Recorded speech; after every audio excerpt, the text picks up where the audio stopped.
Students இன்னைக்கு கிளாஸில் April May 2024 கேட்ட கொஸ்டின் பார்க்கலாம்.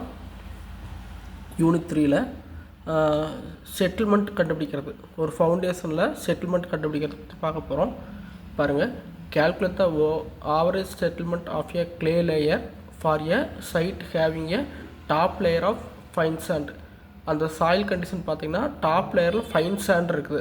நல்ல சாண்ட் ஃபைன்னா கொஞ்சம் பருபருன்னு இருக்க மாதிரி 4.75 mm அதிகமாக இருக்கிற மாதிரி சைஸில் இருக்கிற சாண்ட் வந்து டாப் லேயரில் இருக்குது. அதனோட ஹைட் வந்து 10.6 மீட்டர். அடுத்து சாஃப்ட் கிளே இருக்குது, அது வேணும்னா 7.6 மீட்டருக்கு இருக்குது. அது எங்கே இருக்குதுன்னா டாப்பில் 10.6 மீட்டருக்கு கீழே 7.6 மீட்டர் வந்துட்டு கிளே இருக்குது. அடுத்து வந்துட்டு வாட்டர் டேபிள் வந்துட்டு கிரவுண்ட் சர்ஃபேஸுக்கு கீழே 4.6 மீட்டரில் கீழே வந்துட்டு வாட்டர் சர்ஃபேஸ் இருக்குது. அடுத்து யூனிட் வெயிட் பார்த்திங்கன்னா சப்மெர்ஜ் யூனிட் வெயிட் ஒவ்வொரு லேயருக்கு தனித்தனியாக நமக்கு வேணும். அதில் அவங்க கொடுத்துருக்கிறது வந்துட்டு submerge unit weight of sand வந்துட்டு 10.4 kN/m கொடுத்துருக்காங்க. அடுத்து வந்துட்டு wet unit weight above the water டேபிளுக்கு மேலே இருக்கிறதுக்கு வந்துட்டு 17.6 kN/m கொடுத்துருக்காங்க. அடுத்தது கிளே லேயரை பொறுத்த வரைக்கும் அது வந்துட்டு கன்சாலிடேட்டட் கிளேவுக்கு வந்துட்டு வாட்டர் கண்டென்ட் கொடுத்துருக்காங்க 40%, லிக்விட் லிமிட் வந்துட்டு 45% கொடுத்துருக்காங்க. ஸ்பெசிஃபிக் கிராவிட்டி வந்துட்டு 2.78 கொடுத்துட்டாங்க. அடுத்தது இப்போ வந்துட்டு centre of the clay layer, கடைசி லைன் பாருங்கள், சென்டர் ஆஃப் த கிளே லேயரில் ஒரு நெட் ஸ்ட்ரெஸ் ப்ரொடியூஸ் ஆகிருக்கு. அதனோட வேல்யூ 120 kN/m² கொடுத்துருக்காங்க. சரிங்களா, இதில் மொத்தமாக என்ன கண்டுபிடிக்கணும்னா ஆவரேஜ் செட்டில்மெண்ட் கண்டுபிடிக்கணும். சரிங்களா, இப்போ நமக்கு என்னென்ன கொடுத்துருக்காங்கிறது ஒரு டயக்ராமேட்டிக்காக கொடுத்துருக்கேன் பாருங்கள். டயக்ராம் கொஞ்சம் கரெக்ஷன்ஸ்லாம் பண்ணியிருக்கேன், கரெக்டாக சொல்கிற பார்த்துக்குங்க. நம்ம இதில் என்ன சொல்லியிருக்காங்கன்னா கிரவுண்ட் லெவல் டாப்பில் ஃபஸ்ட்டு கிரவுண்ட் லெவல் வரைஞ்சிக்கிறோம். கிரவுண்ட் லெவலுக்கு அடுத்ததாக பார்த்திங்கன்னா கிரவுண்ட் லெவலுக்கு கீழே ஒரு லேயர் எவ்வளோனா 4.6 மீட்டர் டெப்த் இருக்குது. 4.6 மீட்டர் டெப்த் பிலோ கிரவுண்ட் லெவலில் என்ன இருக்குது, வாட்டர் டேபிள் இருக்குது. அதனால் 4.6 மீட்டர் கீழே ஒரு வாட்டர் டேபிள் போட்டாச்சு. அதுக்கு அடுத்தது டோட்டல் டெப்த் எவ்வளோ 10.6 மீட்டருக்கு என்ன இருக்குது, ஃபைன் சாண்ட் இருக்குது. அப்போது டோட்டல் 10.6 மீட்டருக்கு வந்துட்டு ஃபைன் சாண்டு, அவ்வளோ ஹைட்டுக்கு ஃபைன் சாண்ட் இருக்குது. இதில் பார்த்தீங்கன்னா பர்டிகுலராக gamma value, unit weight value, water table is at a depth கொடுத்துட்டு யூனிட் வெயிட் அண்டு இதெல்லாம் கொடுத்துருக்காங்க. எபோவ் த வாட்டர் டேபிள் எவ்வளோ சொல்லியிருக்காங்க, 17.6 kN/m கொடுத்துருக்காங்க. வாட்டர் டேபிளுக்கு மேலே காமா வேல்யூ 17.6 kN/m நோட் பண்ணியாச்சு. அதுக்கடுத்தது கீழே இதுக்கு பாருங்கள், the submerged unit weight of sand. Submerged வந்தாவே என்ன மீனிங்னா தண்ணியோடு இருக்கிற சாண்டுன்னு அர்த்தம். இங்கே பாருங்கள், தண்ணியோடு இருக்கிற சாண்டுக்கு வந்துட்டு எங்கே இருக்குது தண்ணி, வாட்டர் டேபிளுக்கு கீழே. அப்போ வாட்டர் டேபிளுக்கு கீழே இருக்கிற யூனிட் வெயிட் வந்து 10.4 kN/m கொடுத்துருக்காங்க. அடுத்து வந்துட்டு weight unit weight above the water table, இது மார்க் பண்ணியாச்சு. அடுத்து என்ன கொடுத்துருக்காங்கன்னா வாட்டர் கண்டென்ட். கிளே லேயர் எங்கே ஸ்டார்ட் ஆகுது, கிளே லேயர் வந்துட்டு மேலேருந்து 10.6 மீட்டர் தள்ளி கீழே கிளே லேயர் ஆரம்பிக்குது.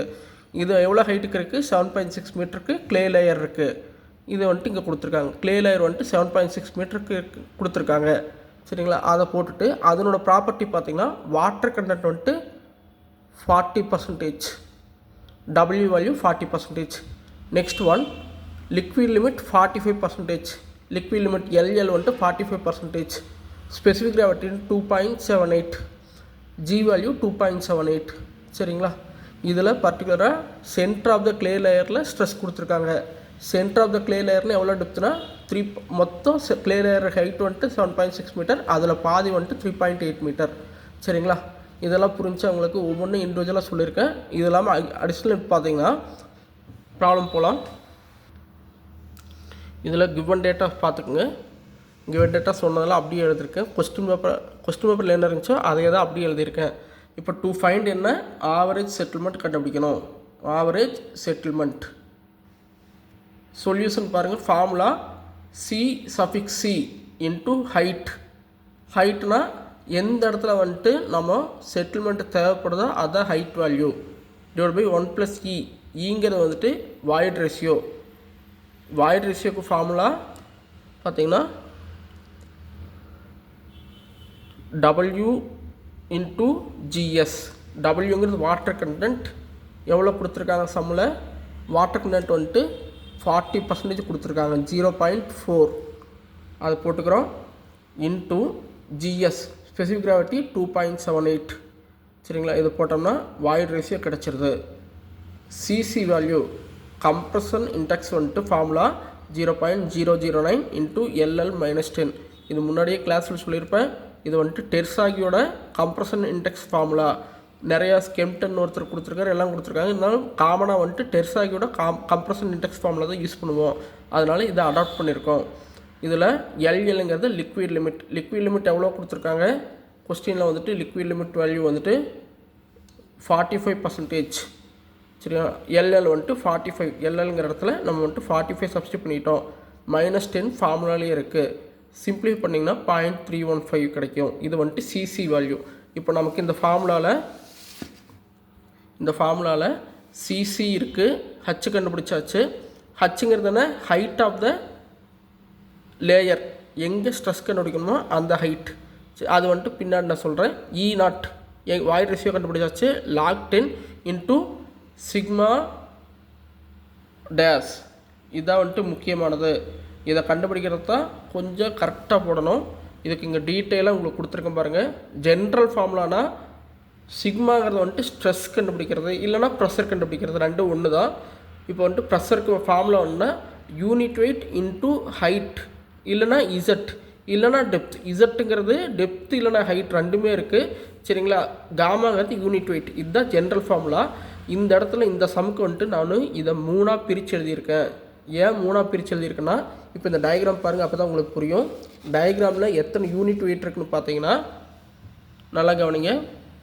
வாட்டர் டேபிளுக்கு மேலே ஒரு யூனிட் வெயிட் இருக்குது, வாட்டர் டேபிளுக்கு கீழே ஒரு யூனிட் வெயிட் இருக்குது, அப்புறம் இந்த ஃபைன் சாண்ட் இதோட முடியுது. இதுக்கு கீழே கிளேன்னு ஒன்று இருக்குது, அதுக்கு ஒரு யூனிட் வெயிட் இருக்குது. மொத்தம் 3 யூனிட் வெயிட் இருக்குது. அதில் இந்த 2 கொடுத்துட்டாங்க. கிளேக்கு வந்துட்டு நமக்கு தெரியாது. கிளேக்கு வந்துட்டு நம்ம கண்டுபிடிக்கணும். அதுக்கு ஜென்ரல் ஃபார்முலா இருக்குது, அது பார்த்துக்கலாம். சரிங்களா? அடுத்து பர்டிகுலர் ஒவ்வொன்றுக்கும் டெப்த் வேணும். என்ன ஃபார்முலா? காமா இன்ட்டு இசட் தான் ஃபார்முலா. காமா வந்துட்டு இந்த 2 காமா இருக்குது. இதே மாதிரி இந்த 2க்கு டெப்த்து கண்டுபிடிச்சிடலாம். என்ன கொடுத்துருக்காங்க? Below the water table, above the வாட்டர் டேபிள்னு கொஸ்டினில் கொடுத்துருந்தாங்க. சரிங்களா? Above the below the ground level 4.6 meter. அப்போ வந்துட்டு இது டெப்த், இந்த டெப்த்து கிடச்சிருச்சு. அடுத்து இது டோட்டலாக 10.6 மீட்டர் ஃபைன் சாண்ட் சொல்லியிருந்தாங்க. அதில் வந்துட்டு 4.6 மீட்டருக்கு என்ன இருக்குது? Above the water table. அதுக்கு கீழே சப்மெர்ஜ் யூனிட் வெயிட் போட போகிறோம். சப்மெர்ஜ் யூனிட் வெயிட் வந்துட்டு எவ்வளோ ஹைட்டுக்கு இருக்குது? மொத்தம் 10.6 மீட்டரில் 4.6 போக மீதி இருக்கிற 6 மீட்டருக்கு வந்துட்டு சப்மெர்ஜ் யூனிட் வெயிட் இருக்குது. சரிங்களா? இப்போ க்ளே லேயருக்கு தான் வந்துட்டு காமா வேல்யூ கண்டுபிடிக்கணும். அதுக்கு இங்கே இருக்கு பாருங்கள். காமா க்ளே கண்டுபிடிக்க formula G-1 divide by 1 + E into gamma W. ஜிங்கிறது ஸ்பெசிஃபிக் கிராவிட்டி 2.78 கொஸ்டின் பேப்பரில் கொடுத்துருக்காங்க. -1 டிவைட் பை 1 + E. ஈங்கிறது முன்னாடி ஃபஸ்ட் ஸ்டெப்லேயே கண்டுபிடிச்சிருக்கோம். Into gamma W 9.81 specific unit weight of water. இதெல்லாம் மல்டிப்ளை பண்ணோம்னா நமக்கு வந்துட்டு 7.86 kN/m³ வருது. இது வந்துட்டு காமா க்ளே. க்யூபு ஸ்கொயர்னு போட்ட ஆக்சுவலாக அது க்யூபு. சரிங்களா? இப்போ காமா க்ளே கண்டுபிடிச்சிட்டோம். இப்போ இதில் 3 யூனிட் வெயிட்டுமே 3 காமாவுமே தெரியும். இதில் 2 டெப்த்து கிளியர் ஆயிடுச்சு. ஒரு டெப்த்து 4.6, இன்னொரு டெப்த்து 6 மீட்ரு. இன்னொரு டெப்த் என்னென்னா சென்டர் ஆஃப் த க்ளே லேயர்னு அவங்க கொடுத்துருக்காங்க. சென்டர் ஆஃப் த க்ளே லேயரில் தான் இந்த ஸ்ட்ரெஸ் ஆக்ட் ஆகுது. அப்போது சென்டர் ஆஃப் த க்ளே வரைக்கும் எவ்வளோ டெப்த்துன்னு பார்த்தீங்கன்னா, இங்கே க்ளே லேயர் ஸ்டார்ட் ஆகுது. இங்கேருந்து மொத்த க்ளே லேயர் 7.6, அதில் பாதினா டிவைட் பை 2 போட்டால் 3.8 மீட்டர். இதுதான் வந்துட்டு உங்களுக்கு க்ளே லேயரோட டெப்த்து. சரிங்களா? எல்லாமே எடுத்துகிட்டு போயிட்டு இந்த ஃபார்முலாவில் சப்ஸ்டிட் பண்ணுறோம். கவனிங்க.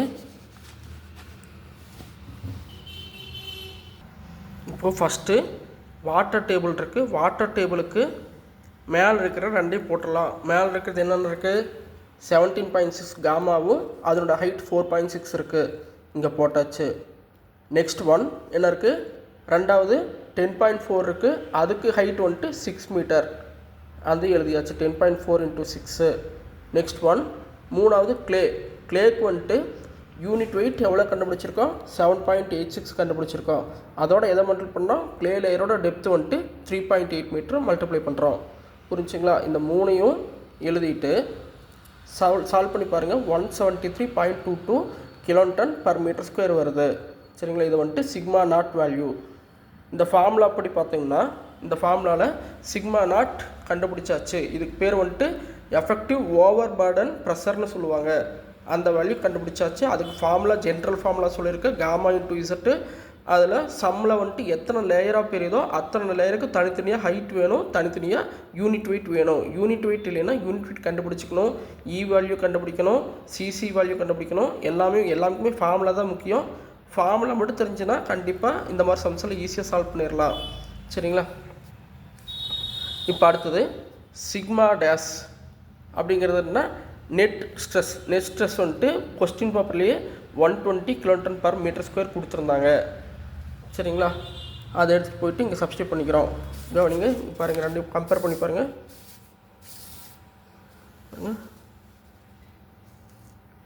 சிசி வேல்யூ 0.315 கம்ப்ரஷன் இண்டெக்ஸ் இங்கே கண்டுபிடிச்சிருக்கோம். 0.315 கண்டுபிடிச்சிருக்கோம். அதை இங்கே சப்ஸ்டியூட் பண்ணியாச்சு. நெக்ஸ்ட் ஒன் ஹைட் எவ்வளோ? 7.6 metre height divided by 1 + E0 வந்துட்டு ஃபஸ்ட் இது கண்டுபிடிச்சிட்டோம் 1.112 into log 10 of sigma naught dash வந்துட்டு இந்த இதில் கண்டுபிடிச்சிருக்கோம் 173.22 ப்ளஸ் டெல்டா ஸ்ட்ரெஸ் வந்துட்டு கொடுத்துருக்காங்க, நெட் ஸ்ட்ரெஸ் 120 கொடுத்துருக்காங்க, டிவைட் பை திரும்பவும் சிக்மா நாட் 172.22. இதெல்லாம் போட்டு சிம்ப்ளை பண்ணும்போது இதெல்லாம் மல்டிப்ளை பண்ணுங்கள். மல்டிப்ளை பண்ணி டிவைட் பண்ணால் வேல்யூ 1.134 வரும். இன்டூ லாக் 10 ஆஃப் இதை ரெண்டு சிம்ப்ளை பண்ணிங்கன்னா 1.693 வரும். அடுத்த ஸ்டெப்பில் லாக் ஆஃப் கேல்சியில் வந்துட்டு லாக் 1.693 கொடுத்திங்கன்னா இந்த வேல்யூ 0.2286 கிடைக்கும். அதோட இந்த 1.134 மல்டிப்ளை பண்ணால் 0.259 என்ன யூனிட்டில் வரும்? இந்த செட்டில்மெண்ட் மீட்டரில் இருக்குது. ஏன்னா நம்ம இங்கே இடத்துல சப்ஸ்டியூட் பண்ண எல்லாமே மீட்டர். 4.6 மீட்டர், இது 6 மீட்டர், இது 3.8 மீட்டர், எல்லாம் மீட்டரில் போட்டதுனால நமக்கு கிடைக்கிற ஆன்சர் வந்துட்டு மீட்டரில் வந்திருக்கு. அதை வந்துட்டு செட்டில்மெண்ட் எழுதும்போது எப்பவுமே எம்எம்மில் தான் மாற்றி எழுதணும். அப்போது ஒரு மீட்டருங்கிறது 1000 mm. அதோட 1000ஓட 0.259 மல்டிப்ளை பண்ணோம்னா 259 mm வரும். ஓகேங்களா? Okay, thank you.